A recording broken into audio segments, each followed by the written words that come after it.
Good morning. Ladies and gentlemen, my name is Elaine Chen, and as just Rob introduced, I work at Ocean Shipping Consultants. And OSC is a consultancy firm specialized in maritime shipping, and I have been doing cement-related studies in the past 2 years. It's a pleasure to be here, and my presentation is titled as Global Cement and Clinker Trade Prospects to 2025.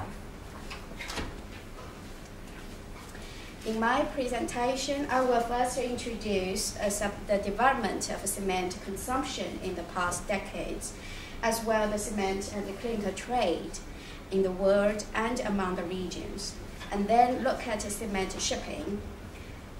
Finally, a few words about the future outlook, how we see things are going in the near and mid-term future. Let's first try to provide a picture of the scale of the sector. From this chart, we see that the world total of cement consumption has reached about 3.6 billion tonnes in 2011. This has more than doubled the level of 2001, which was just above 1.7 billion tonnes. For the past 3 decades, we saw that overall that it's been a very positive growth. The levels of consumption, however, are very different among the regions.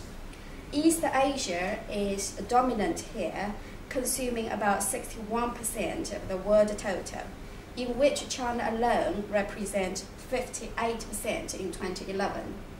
Japan and South Korea have a significant amount as well.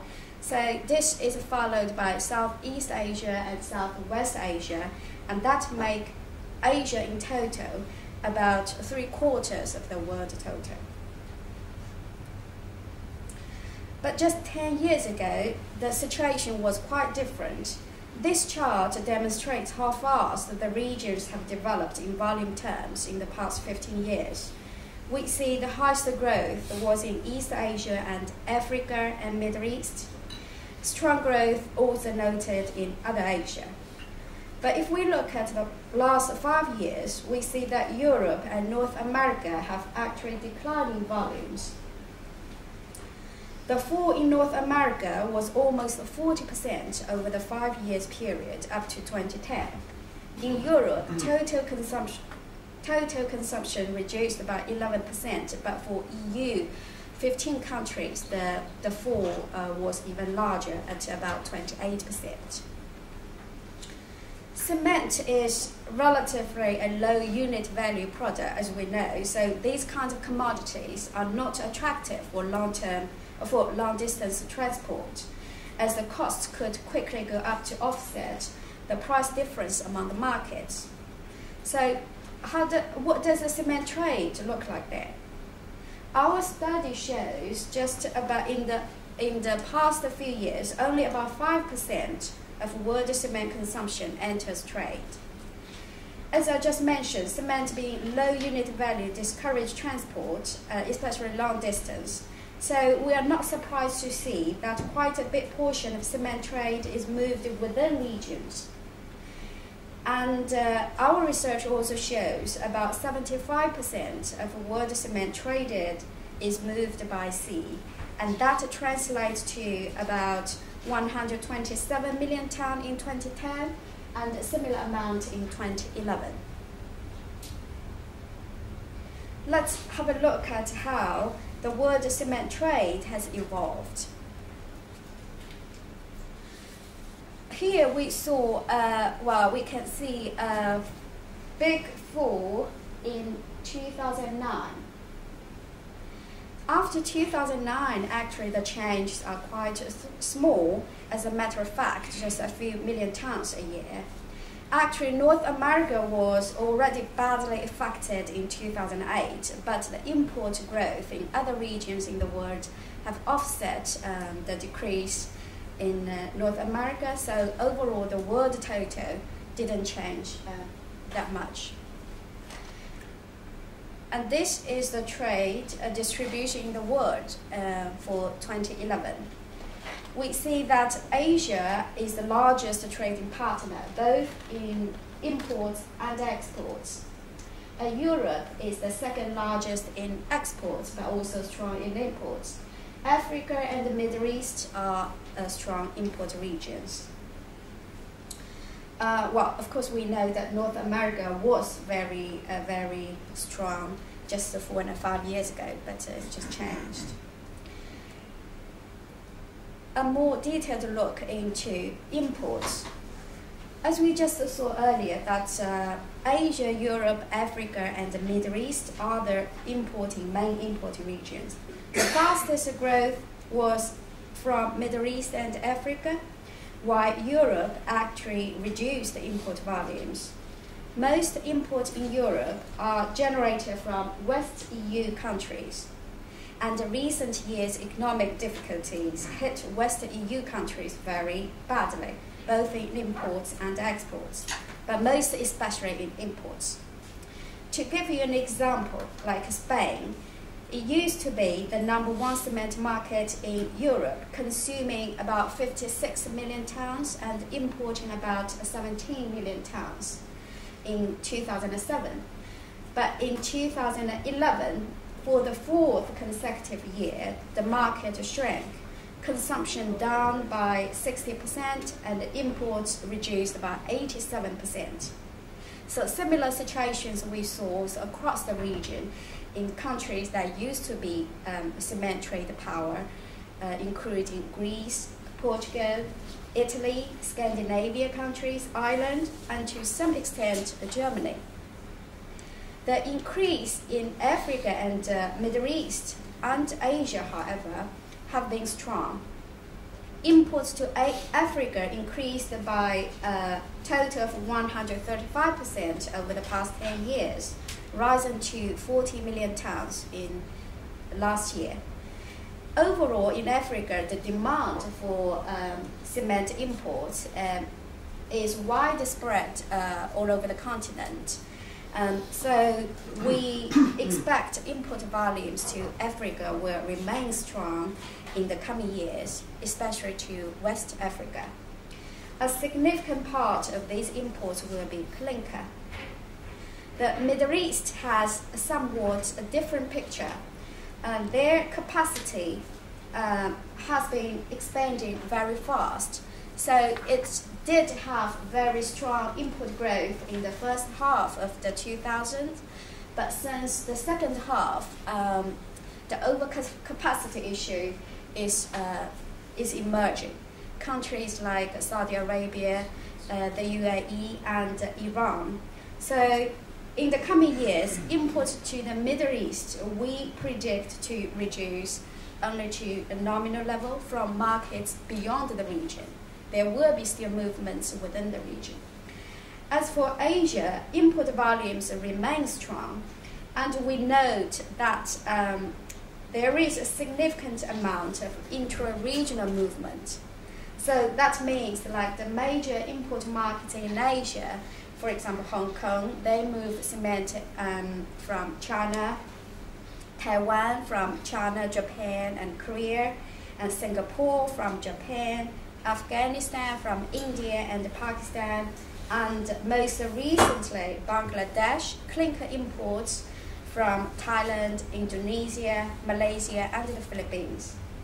So these types of trade dictate the short distance of cement shipping, as we are going to talk about later. For exports, well, we see that Asia and Europe are the major regions here. The growth in Europe was gradual, but the growth in Asia, especially before 2005, was immense. It took over Europe to be the #1 export region since 1999. And Asia has many export-strong countries. East Asia is particularly in this regard, including China, Japan, South Korea, and Taiwan. Almost all the countries in this region are geared to export. China used to dominate the world at a level of 30 to 40 million tons a year, but this volume has dropped from the peak of 36 million tons in 2006 to just over 10 million tons in 2011. This was partly due to the overall weakening demand from overseas market, but partly also because of the strong demand maintained in its domestic market last year, where the cement price was up by 19% and the clinker price by almost 40%, so has made it more attractive than exports. Also worth mentioning in Asia is Pakistan. Pakistan became an export power just in 2008. And it is our belief that Pakistan will remain as a significant export source for the years to come. In Europe, most export growth is from non-EU countries, especially Turkey. Turkey became a major exporter since 2008 as well. Its exports are favored by its site location near sea and the low cost of production, and overall the country is next to the import regions. But the recent tough market situation has had impact as well, because last year its exports just dropped to around 11 million tonnes from almost 20 million tonnes 2 years ago. As for EU country as a whole, the exports tend to be limited to intra-regional movements as well. So that means most are short sea movements from, for example, Spain to the UK, Germany to Scandinavia, France to Belgium, and so on. I don't have this word chart here where I try to show you the trade flow on the world map. But I believe that Mr. Zeno just had also a chart similar, and hopefully in the download version that you can get that one. Let's go to cement shipping for now then. Well, bulk cement is carried out by both specialist carriers and general bulk carriers. So that means both market segments have impact on cement shipping. So we look at first at the specialist cement carriers sector. Well, the world fleet in 2011 was about 420 vessels, and in which only 22% is self-unloaders. So the majority are non-self-unloaders. And you can see also from the average tonnage that self-unloaders are relatively larger vessels, and they average about almost 10,000 tonnage, while the others about 5,400, I believe, yeah. And also from the last year's development, we can see an almost a distinct trend here. For the normal, like non-self-unloaded vessels, well, it's a purple-colored ones. The number of vessels have decreased since 2000 very sharply, and for self-unloaders, it had very limited addition since the second half of the 1990s, only one actually, but it's been growing since the second half of the 2000s, and very, very impressively. And this chart actually shows only the number of vessels, but as we know that every tonnage of self-unloaders is much higher than the other vessels, then we can see if it's in terms of tonnage, the chart will be even more, the difference will be even larger.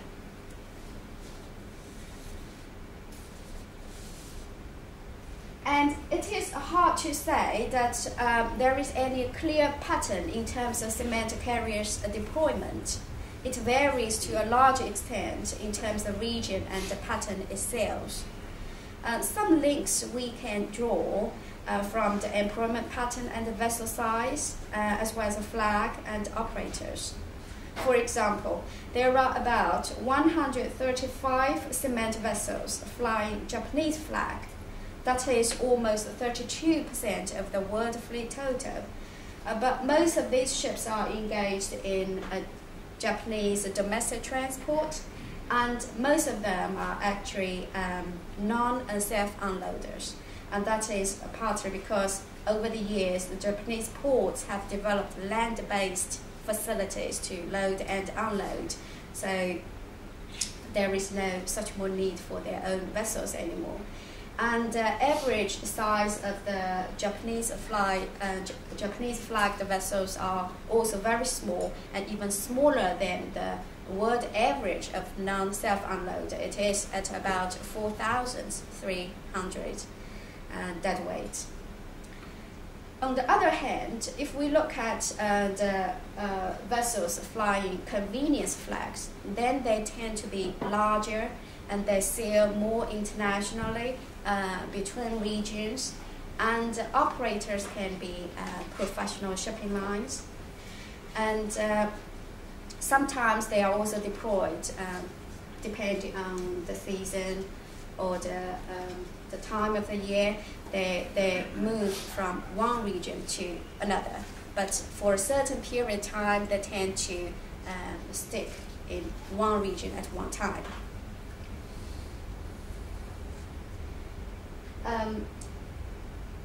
As I just mentioned, cement shipping is not only affected by the demand and supply of the specialist cement carriers, but also by the general bulk carrier sector. Since the general bulk sector is, a big sector that we can discuss in length, I will quickly go through it just to emphasize the links with cement shipping. To note though, the general bulk sector is dictated by Cape-sized vessels, both in terms of tonnage and freight rates. But the ships that are more related to cement are small and handy-sized ships, and sometimes handy-maxes, occasionally Panamaxes in good years when it was needed. The sector of the general bulk carrier as a whole, we can see, I try to demonstrate the increasing dominating importance of the Cape-sized vessels. So from the new added tonnage that brought up the overall average of the sector. As a result, in the past 5 years, we saw that the dry bulk fleet average size increased from 56,000 tons in 2005 to more than 70,000 tons in 2011. And the freight market is very volatile, as we also said earlier. And it's even more so if the vessel size is larger. There will be another chart in another version that demonstrates the different size of the vessel there, time charter rates, just to give an indication how volatile different size sectors are. But overall, they follow this pattern in the last 7 years. And currently, this year actually the market, it's been very difficult overall, and now give you an indicator like Cape size, their charter rate time chart rate has dropped to almost 12,500 per day, and at the beginning of the year it was 17,000, and the end of the last year, you see, it was it was almost over 20. So Cape size is as such, and the other sizes, following the same. But for smaller vessels, handy max or handy size, the effect is relatively small, but the trend is the same. So just to sum it up, at this moment, it is a very difficult time because the bunker price is, very high, and most vessels are operated just above or almost at the operating cost. And scrapping did increase, in the past years, and particularly last year, and we foresee the same will continue this year. But still, new orders are coming, and even though they've been delayed and some were obviously are cancelled, but still overall the market is still in oversupply, and this situation will continue in the next 2 or 3 years. Some analysts say that we can expect some bottom out this year, some point, or early next year. Well, it is hard to say, really.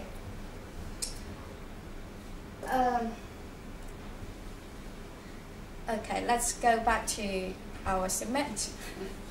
The trade growth forecast.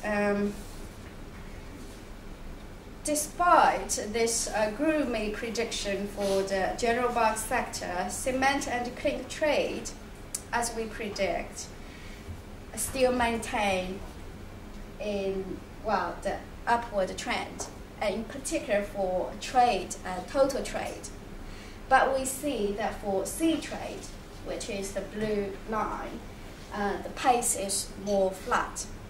And we don't predict that the overall sea trade total by 2025 will surpass the peak level that we have seen in 2006. But total trade, yes, just not sea trade.